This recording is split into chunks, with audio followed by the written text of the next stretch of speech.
Hello and welcome friend, मैं coach जमीर मुकाशी फिर एक बार आपका स्वागत करता हूं बड़ा सीरो में। जी फ्रेंड्स, इस एक्सेलेंस सीरीज के सेकंड लास्ट वीडियो में आप सभी का तहे दिल से मैं स्वागत करता हूं। वेल फ्रेंड्स, इस एक्सेलेंस सीरीज को आगे बढ़ते हुए हम बात करेंगे तो वेरी इंपॉर्टेंट एस्पेक्ट्स में जिसे करता हूं कि आपका niche and content excellency. As a public speaker, as a motivational speaker और द प्रेजेंटर, आपको जानना जरूरी है कि आपकी स्पेशलिटी किस चीज की है। While this is very important. Now जब हम बात करते हैं एक मोटिवेशनल स्पीकर, तो उसे मोटिवेट करना रहता है एक स्पेसिफिक टाइप के ऑडियंस को, और वहां पे डिपेंड होता है कि किस तरह के कंटेंट्स आप यूज करेंगे और आपकी नीश क्या है। नाउ दो टाइप के पब्लिक स्पीकर मैंने देखे, एक जो स्पेसिफिक स्टूडेंट्स लेवल जो होते हैं, स्टूडेंट्स लेवल को मोटिवेट करने वाले स्पेसिफिक ट्रेनर्स होते हैं, और उसके बाद जो ट्रेनर्स होते हैं जो स्पेसिफिक जो एडल्ट ऑडियंस है उनको मोटिवेट करने वाले। So now of course when students level के होंगे तो कंटेंट जो एग्जाम्स को किस तरह से क्रॉस किया जाए, अपने आप में कॉन्फिडेंस कैसे बढ़ाया जाए, सब्जेक्ट्स को कितनी आसानी से समझा जाए, उसके साथ में आपकी मेमोरी पावर को कैसे बढ़ाया जाए, ये इसी तरह से उनको मोटिवेट करके बताया जाता है। That is called students category. Whether even इस कॉलेज स्टूडेंट्स को भी आप इसमें कंसीडर कर सकते हैं। दूसरे कैटेगरीज में जैसे कहता हूं कि एडल्ट्स जो है उनको जो सिखाने की सिस्टम होती है मोटिवेट करने की, वो अलग होती है, because they have learn so many things in their life, they experience a lot in their life.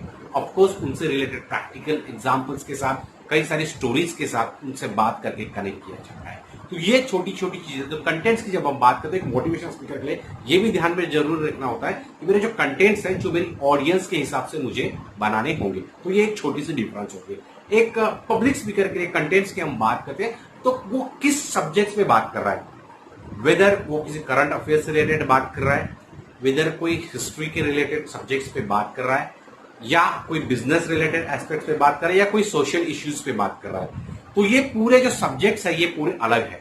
तो ये चीज को जानना जरूरी है एक प्रेजेंटेशन के लिए, एक पब्लिक स्पीकर के लिए, कि उसकी कंटेंट्स क्या होगी। जैसे मैंने जो अलग अलग चीजें अब बता के पूरे से कौन से सब्जेक्ट्स पे बात कर रहा है, तो हर एक सब्जेक्ट में इन डेप्थ अगर होगा, तो अगर मैं सोशल इश्यूज की बात करता हूं तो कुछ लोग सेव वाटर के ऊपर बोलेंगे, some people will talk about save environment, तो कंटेंट्स थोड़े से चेंज हो जाएंगे। ये जानना बहुत जरूरी है आपको। आप कोई बिजनेस रिलेटेड इश्यूज पे बात कर रहे हैं, देयर समथिंग कॉन्सेप्ट वगैरह स्टार्टअप से रिलेटेड बात होगी।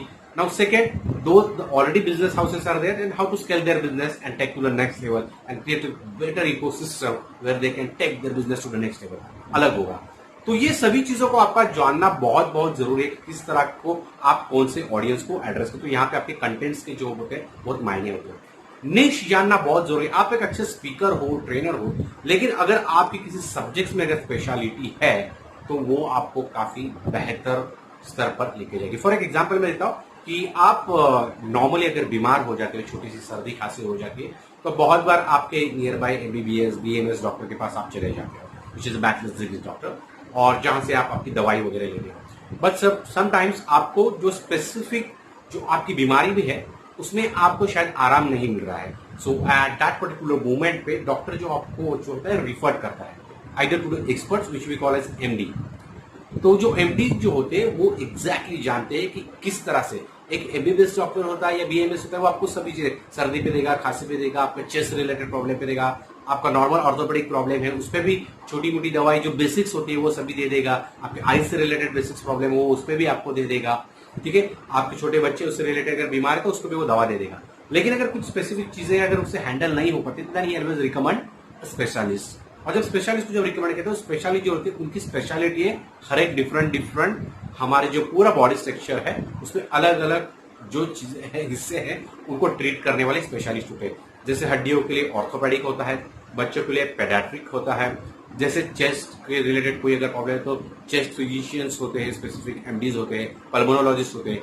अगर आपसे हार्ट से रिलेटेड अगर कोई इश्यू है तो कार्डियोवास्कुलर रिलेटेड जो कोई अगर कार्डियोलॉजिस्ट होते हैं। तो ये सब अलग अलग तरह के जितने डॉक्टर्स होते हैं एमडीज होते हैं। उसी तरह एक स्पीकर के लिए और प्रेजेंटर के लिए उसका इंपॉर्टेंट स्पेशलाइजेशन किसमें जानना जरूरी। Some people are expert in communication skills, some people expert in the sales, somebody expert might in negotiation, somebody expert in some team management skill, somebody expert in networking, somebody expert in business related issues. So of course आपको जानना है कि आपका निश क्या है। जिस दिन आप निश को पूरा ड्रॉ कर पाओगे, जॉट डाउन कर पाओगे, दिस इज द राइट निश, मैं इस पे मेरी स्पेशलिटी है, this is a domain where I am working, और यही मुझे बता सकता है कि मैं जस्टिस देता हूँ सब्जेक्ट को, ये निश आपको जिस पता चलेगा उस दिन आप बेहतरीन प्रेजेंटर दे पाओगे, because you have the complete mastery on that particular subject. तो ये आपको जानना बहुत बहुत बहुत जरूरी है। इसके बाद जो है ये पूरे सेकेंड सीरीज में मैं सबसे इंपॉर्टेंट एक्सेलेंस का और एक पार्ट कहता हूं जिसे मैं कहता हूं business excellence. Yes friends, business excellence. एक ट्रेनर का जो पूरा बिजनेस होता है वो बहुत जरूरी होता है। एक स्पीकर का पूरा बिजनेस है बहुत जरूरी है, एक मोटिवेशनल स्पीकर का बिजनेस भी बहुत जरूरी है, because they are earning through their speaking. Yes, they are earning through their speaking.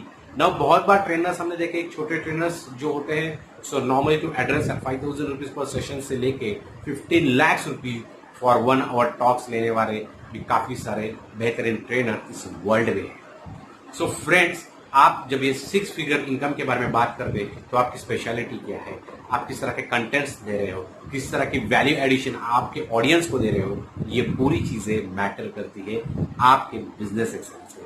अगर उसमें आपका स्पेशलाइजेशन है तो ऑफकोर्स आपको 6 फिगर इनकम से को कमाने से पीछे कोई ना इसका, आप और आगे तक चले जाओगे 7 फिगर्स इनकम तक। इसके बाद होता है कि client acquisition bye conducting with speaking assignment, conducting a training for a long time और मोटिवेशनल टॉक्स देने की वजह से आपके जो क्लाइंट्स जो होते हैं आपके पास, आप उनसे काफी सारे रेफरेंस पाते। जिग ज़ैगलर का एक कहना होता है कि कोई भी सेल्स में हमें जो नए साल का बिजनेस रहता है उसमें से 80% बिजनेस हमारे पिछले और पुराने क्लाइंट से मिलता है। फ्रेंड्स, ये आपको जानना बहुत जरूरी है। As a speaker, motivational speaker और द ट्रेनर, आपको अगर स्पीकिंग असाइनमेंट्स की जरूरत है, आपको अगर ट्रेनिंग असाइनमेंट्स की जरूरत है, तो आप जितना आपके पहले वाले कस्टमर्स को या आपके क्लाइंट्स को आप अगर बात करते हैं, डिस्कस करते हैं, तो वहीं से आपको नए बिजनेस जनरेट होता है। या देयर इज अ पॉसिबिलिटी यही हमारे क्लाइंट्स किसी और ऑर्गेनाइजेशन, किसी और प्लेटफॉर्म पे हमको रिफर कर सकते हैं। तो क्लाइंट एक्विजिशन, जिसे हम कहते हैं कि बिजनेस एक्सेलेंस में जरूरी है,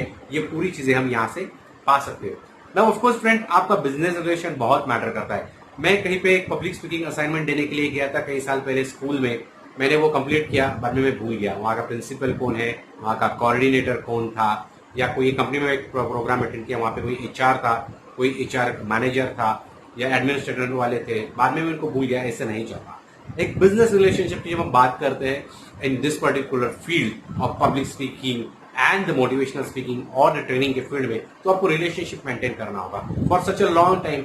आपके पास भले आपको कोई कंपनी से बिजनेस नहीं आ रहा है, लेकिन आपके पास जो ज्ञान है, भंडार है, नॉलेज है, आप अगर कुछ ब्लॉग्स लिखते हैं तो ब्लॉग से रिलेटेड, स्पेसिफिक सब्जेक्ट रिलेटेड अगर कोई चीज है तो you keep on sending to this people, you share your achievements with this people. आपने नई नई चीजें अगर कुछ की है, कोई नई चीजें ट्राई की है, नई सब्जेक्ट्स को आपने कोई स्पेसिफिक इंटरनेशनल कंपनीज के लिए ऑर्गेनाइजेशन है, स्पेसिफिक ग्रुप्स के लिए अगर कंडक्ट की है, तो उससे रिलेटेड आपके अचीवमेंट्स के बारे में लिखिए, उसके बारे में उन्हें इंफॉर्मेशन दीजिए। This connectivity will help you to get the new business. I always mention whether public speaking or motivational speaking or trainer, this is not a business of only connection. This is not only the connection, but or not only the expression, not only the impression, but connection matters a lot. Yes friend, connection matters a lot.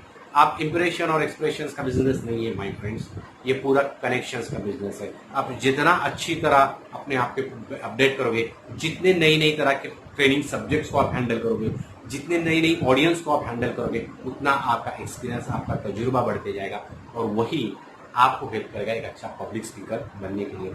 Now you can keep engage your audience और आपके clients को by giving various kinds of assignments आप उन्हें दे सकते हैं, आप उनसे engage रख सकते हैं, आप ऑनलाइन प्लेटफॉर्म पे अपना प्रेजेंस रख सकते हैं। जब you keep on engaging your people, your audience, your client, which will help you to get the new particular specific business. This was this entire in this second last excellence series के second last video में. Thank you.